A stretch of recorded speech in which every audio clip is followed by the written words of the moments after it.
कहानी है रामपुर गांव की, जहां के मर्द महिलाओं को हमेशा नीचा दिखाने की कोशिश में रहते।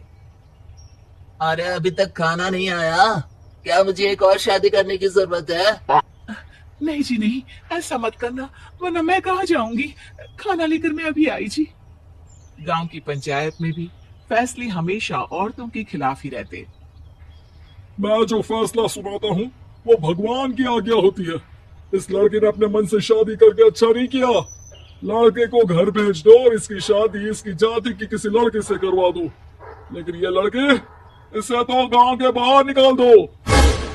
नहीं नहीं जमींदार साहब, ये क्या बोल रहे हैं? ऐसा नहीं हो सकता। मेरी बेटी मासूम है, इसे अच्छे बुरे की समझ नहीं है। अरे कहाँ जाएगी ये बेचारी? कहाँ जाएगी? इतनी चिंता है तो पूरे परिवार का गांव निकाला कर देते हैं। बेचारे पूरे बसे बसाए परिवार को गांव छोड़ना पड़ता है। चाहे जो हो, अगर बेटियों को कंट्रोल नहीं कर सकते तो गांव में रहने का कोई मतलब नहीं है। यहाँ औरतों को दब कर रहना होगा। कोई भी अपने हिसाब से कुछ नहीं कर सकता। सब ईश्वर की मर्जी से ही होगा। तभी गांव का एक आदमी दौड़ा दौड़ा आता है। सरपंच साहब, जमींदार साहब, वो कालिया है ना, उसकी बेटी पढ़ने के लिए शहर जा रही है। अच्छा, ये कब हो गया? और कालिया की हिम्मत कैसे हो गई ऐसा करने की? लेकर आओ उसे और उसकी बेटी को। बस फिर क्या था, हाजिर हो जाते हैं कालिया और उसकी बेटी सरपंच के सामने। और कालिया, ये क्या सुनने में आ रहा है? बेटी को इंजीनियर बना रहा है तू? और ये बता, गांव में तो स्कूल नहीं है, फिर कहां से इतनी क्लास पास कर गई तेरी बेटी?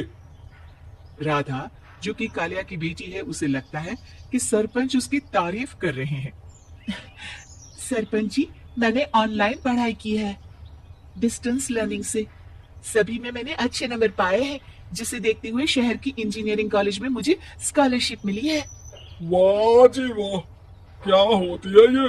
पहले तो ये बताओ, फिर आगे की बात करते हैं। पूरा गांव राधा की बात सुन रहा था और राधा बोलती जा रही थी। तो ऐसे मैं फ्री में एक अच्छी शिक्षा लेकर गांव में जो कुछ परेशानियां हैं, जैसे बिजली, पानी और इंटरनेट जैसी समस्याओं के लिए काम करूंगी। मैं गांव को शहर से जोड़ने के लिए पुल का निर्माण करवाने का प्रस्ताव रखूंगी। मुझे पूरी उम्मीद है कि जल्द ही हमारा गांव भी तरक्की की राह पर चल पड़ेगा। राधा की बात सुनकर सारे गांव वाले ताली बजाने लगते हैं। सरपंच को समझ नहीं आता कि वो क्या करे। चुप रह नादान लड़की। गांव के खिलाफ जाने के लिए तुझे गांव से बेदखल कर दिया जाएगा, वो भी पूरे परिवार के साथ। और हाँ, अगर ठीक से गांव में रहना चाहती है तो ये पढ़ाई लिखाई छोड़ दे। हम तेरे लिए गांव का कोई होनहार लड़का देखेंगे। तभी गांव का एक आदमी बोल पड़ता है। अरे नहीं नहीं सरपंच जी, राधा बिटिया जो बता रही है, अगर वैसा हो जाए तो हम लोगों को पैसा कमाने के लिए बाहर नहीं जाना पड़ेगा। हाँ जी, और ना ही कोसों दूर पानी के लिए भटकना पड़ेगा। हमारे बच्चे भी अच्छी पढ़ाई कर सकेंगे और आगे बढ़ेंगे, ना कि हमारी तरह खेती करते बैठेंगे। क्यों गांव वालों, राधा बिटिया का साथ देना चाहिए ना। सरपंच देखता है कि गांव राधा के साथ है तो वो चुप हो जाता है। वो घर आकर अपने सलाहकार से बात करता है, जो बहुत ही चालाक किस्म का इंसान होता है। अरे सरपंच साहब, आपको बहुत ही होशियारी से काम लेना पड़ेगा। एक बार गांव तरक्की कर गया, यहाँ के बालक पढ़ लिए तो कोई ना पूछेगा आपको। और फिर ये जो बेटा और बेटी है ना आपके, इनको भी आम लोगों की तरह ही जीवन जीना होगा।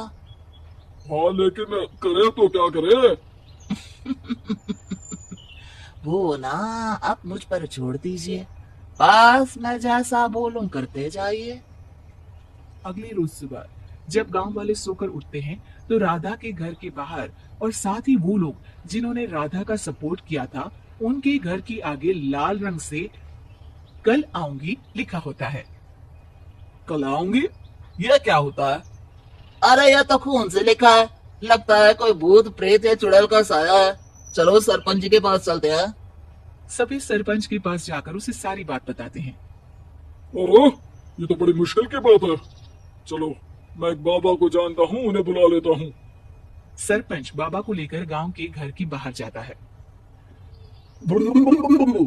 ओहो, तो ये वो चुड़ैल है जो उन लोगों को निशाना बनाते हैं जो गांव को बदलने का सपना देखते हैं। वो गांव को ऐसे ही संपन्न देखना चाहती है। वो नहीं चाहती कि कोई बाहरी यहाँ का कायाकल्प करे। क्या तुम लोगों में से किसी ने गांव को बदलने की सोच रखी है? तभी राधा की माँ रोते रोते आती है। मेरी राधा घर से गायब हो गई है। अरे कोई तो बचाओ, मेरी बच्ची कहाँ गई?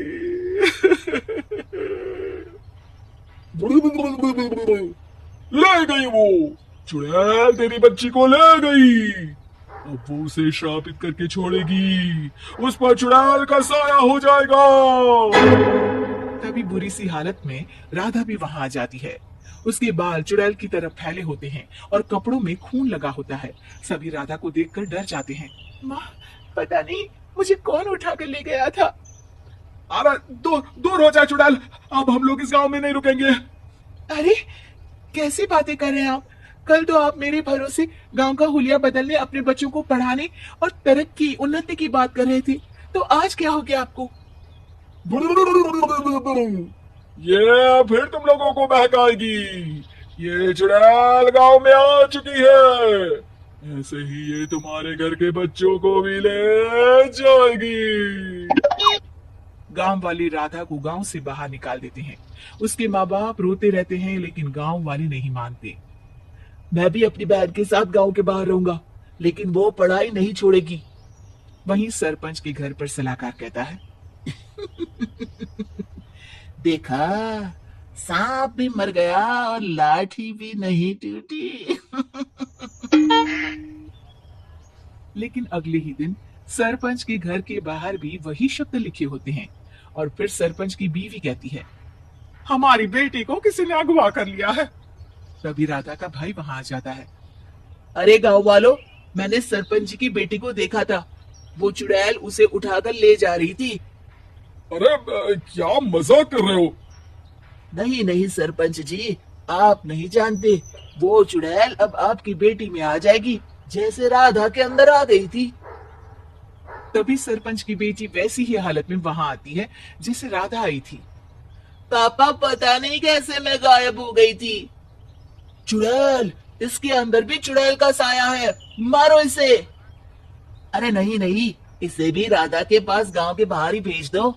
अरे चुप रहो, मेरी बेटी कहीं नहीं जाएगी और चुड़ैल वुड़ैल कुछ नहीं होता है। अरे कैसे बात कर रहे हो सरपंच जी? आप तो बोल रहे थे कि आपका फैसला भगवान का ज्ञान होता है, तो अपने पर बात आई तो अब आप ऐसे बोल रहे हैं। अरे ना ना ना, आपको अपनी बेटी को त्यागना ही होगा। अरे बुलाओ बाबा को। राधा का भाई बाबा को ले आता है, जिसे अब गांव वालों के डर के कारण सच बोलना पड़ता है। मैं कोई बाबा नहीं हूँ, मैं तो मोची था। ये सलाहकार महोदय ने मुझे कहा था एक्टिंग करने को। वो मुझे पैसे देने वाले हैं। अब मुझे माफ कर दो। गलती हो गई, मुझे माफ कर दो। तभी वहां राधा आ जाती है। देखा सरपंच जी, जब गांव के बच्चे साक्षर होंगे तो आप जैसे लोगों की चालाकी नहीं चलेगी।